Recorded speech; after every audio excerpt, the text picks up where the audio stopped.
What if I told you the 50% Dutch tax rate is actually a myth, but it's actually 18%? Coming from the US, one of my biggest concerns living in the Netherlands was lower salaries and higher taxes. In the Netherlands, it's 50%, but it's not really true. And I'm here to tell you the truth. I used to work in a Big Four accounting firm, so I crunched some numbers for you.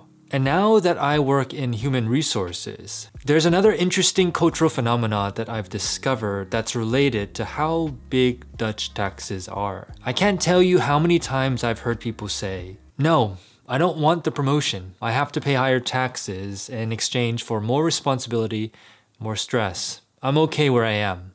What? Coming from the US, this was unheard of, but later on, I understood why. And lastly, as an American who has lived, studied, worked, and gotten laid off in the Netherlands, I can now see why taxes can be so big. So in this video, let me clear a few things up. And let me argue that Dutch taxes can be high, but not as high as one may think. The Dutch tax system promotes being average. And Dutch taxes, while they can be high, they contribute to a high quality of life. Now keep in mind, while there are many taxes in the country, I'm going to focus on two: income taxes and the Dutch wealth tax. And I'm also coming with an American lens. So let me quote Ben Franklin, who once said, "Nothing is certain but death and taxes." Dutch taxes can be high, but they're not as high as one may think. But first, what do we mean by high? High is subjective. So let's take a look at some of the highest income tax rates in Europe to see what high actually means. In Europe, the average top personal tax rate is 43%. Denmark, France, and Austria have the highest top rates around 55%. And the Netherlands, it's up there too with a top rate of 49.5%. And for comparison purposes, the US federal and state average top rate is around 42%. But most people will never pay this 50%. Let me explain. In the Netherlands, income is taxed at a different rate based on different income levels. And you only get taxed 50% once you reach 77,000 euros. But the thing is, most Dutch people will make anywhere between 40 and 45,000 euros per year. Meaning, most people will never even see this 50% tax rate. And the income tax rate we should all care about is the effective or real tax rate. It's what we actually pay in taxes in the end. Oh yeah, one more thing. The government gives us tax credits which lower our tax bill. Think of it like a gift from the government for paying your taxes. So when you calculate your real taxes after deducting these credits, the real Dutch tax rate actually looks something like this. What we can see is that the average Dutch person making around 40K actually pays a real tax rate of around 17%. And it's only after 100K where the real tax rate starts going up from 40%, but only 5% of the Dutch population makes over 100K. And I was curious, since I'm from California, known for having the highest state income taxes in the US, how does it compare? What's interesting is that at lower salaries, the real tax rate in California is higher. The average salary in California is around $75,000 with a real tax rate of around 25–26%. In California, you only hit a 40% real tax rate once you make $300,000, which is possible because salaries are higher. So let's look at a realistic example. For the average person, you actually pay more in taxes in California. Now, for high-paying professions, not only do you earn more in California, but you get taxed less compared to the Netherlands. In fact, the Tax Foundation found out that the average effective tax rate in the Netherlands is around 18%. We can compare this to Denmark, who holds the title for the highest tax rates in Europe at 56%. But actually, in Denmark, most Danes actually pay 50% in taxes. But in many other European countries known for its high income taxes, Belgium, Germany, the Netherlands, most people end up only paying around 20–30% in taxes, not 50%. You would need to be a millionaire to pay 50% in taxes. So myth debunked. In the Netherlands, most people don't pay anywhere near 50% in taxes.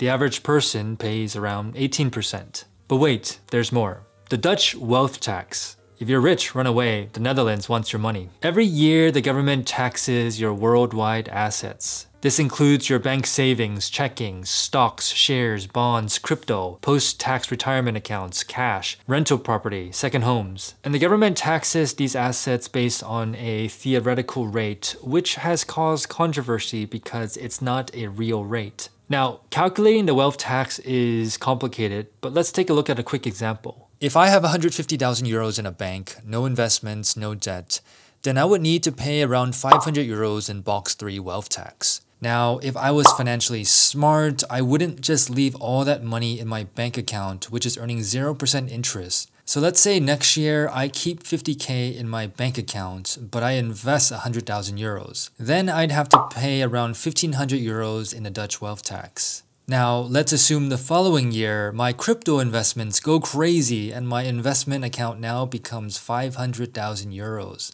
Then I'd have to pay 10,000 euros in wealth tax. Coming from the US where there isn't a direct wealth tax, I wasn't and I'm still not used to this wealth tax. Because in the US, we're not taxed on our savings and our investments are only taxed when we sell them at the end. But the point is, in the Netherlands, the government taxes your worldwide assets every year. And if you do have a lot of assets, be prepared to pay a lot every year in a Dutch wealth tax. And without a doubt, I 100% know I'm going to get comments about a very sensitive Dutch income tax topic, the 30% ruling. In order to attract highly skilled migrants for specialized jobs, there's a tax benefit that gives these workers 30% of their salary to be tax-free. Now in 2022, there were around 100,000 people who had this benefit, or around 0.6% of the population. It's mainly for foreigners, but it's also available to Dutch people who have been abroad but decide to come back. I'm not going to go into whether it's good or bad, but it's caused a lot of controversy and even hate. And hopefully I've convinced you that Dutch taxes can be high, but not as high as most think. Dutch taxes promote being average. I remember my first year working in the Netherlands and I was talking to a Dutch guy about cultural differences. He told me that Dutch people don't want to be as ambitious as Americans. He then told me that a lot of Dutch people don't want to climb the corporate ladder after a certain level. There's no financial incentive. I didn't really understand, and then he started talking to me about Dutch taxes. He told me that a lot of people do want to get promoted, but only up to a certain level where it's enough. For example, he makes a good salary, but he told me that he's turned down several promotions because he said it wasn't worth it. You get taxed more, and the extra money you get isn't enough for the extra responsibility and stress. And then I started working in HR, and I would hear the same story. People saying no to promotions. You get taxed more, and the extra money you get isn't enough for the extra responsibility and stress. And I just found this so interesting. Many people are okay staying where they are. For example, this is a very common conversation.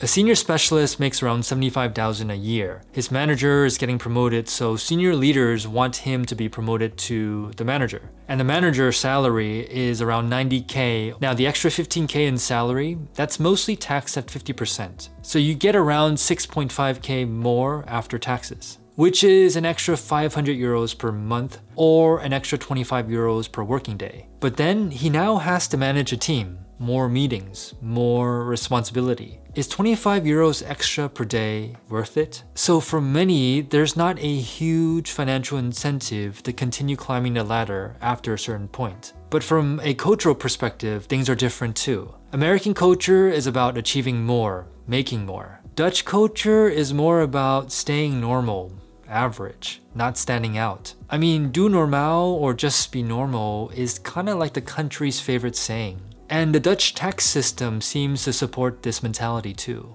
But it's fine for the normal Dutch person. You don't need to be a millionaire. You can be average and still live a great life. Because the Netherlands is one of the happiest countries in the world with one of the highest qualities of life. And a big part of it is due to Dutch taxes. Dutch taxes can be high, but they contribute to a high quality of life. I had no idea what a social safety net was before coming to the Netherlands. Now, in the US, there aren't many social safety nets, so we have to make more money to save for retirement, for emergencies, and you hope to find a company with a good healthcare plan. But in the Netherlands, I do see where my taxes go. It's used to pay for things like social services, education, healthcare, infrastructure, and more. Now there's a lot, but let me share and talk about a few that I've experienced myself. Healthcare is universal and affordable. Almost 100% of the population has health insurance. Most pay around 160 euros a month with a 385 euro deductible. And if you're unemployed or low income, the government gives you money to pay for health insurance. For example, when I was studying in the Netherlands, I had a part-time job making minimum wage, but I received every month money from the government, around 100 euros, to pay for my health insurance. And as someone who got laid off last year, I just continued paying 170, 80 euros for my health insurance. Now in the US, because healthcare is usually tied to the company, if you get laid off, paying for healthcare can be really expensive. Thank you, Dutch taxes. And speaking of education, as a non-EU student, I did pay higher study fees, so it wasn't entirely subsidized. But if you're an EU student, your education is subsidized. EU students pay around 2,500 euros in tuition per year, or around 10,000 euros for a 4-year degree. In the US, we pay anywhere between 10,000 to 30,000 per year in tuition, which comes out to around 40,000 to 120,000 for a 4-year degree. That's expensive. Many students also get healthcare allowance, rent allowance, and they get to travel around the country for free on public transport, thanks to Dutch taxes. And let's not forget about the infrastructure, the cycling infrastructure. It's connected to public transport. For example, 50% of all public transport trips start or end with a bike. The infrastructure makes getting around really easy. And I cycle every day, which is good for my well-being and also good for the environment. There are other benefits as well. For example, when I got laid off, I received 5 months of unemployment pay because I worked 5 years. I know colleagues and other people who worked for 10, 15 years and they got 10 to 15 months of unemployment. Now, these are just some of the social benefits that I've received or experienced. I'm sure there are plenty more, so if you have a story to share, please leave them in the comments below. Now at the beginning, I was actually scared of 50% Dutch taxes. But the truth is, most people pay around 18% in income taxes. But if you're someone who is ambitious or has wealth, the Dutch tax system might not be for you. And while it may sound that I love taxes, I'm still scared of those blue envelopes. But I do see where my taxes go. And a big indirect benefit of Dutch taxes is I have less anxiety. I don't have to worry about healthcare. I don't have to worry about saving hundreds of thousands of dollars to pay for my kids' education. And I don't always need to worry about climbing the ladder or making more. And the nice thing is, most people live a high quality of life in the Netherlands. Imagine that. You can be average, but live an above average life. And if you like access to more finance resources regarding the Netherlands and the US, including wealth tax and cost of living calculators, you can join my Patreon community. It's a place where I share exclusive content and answer any questions you may have.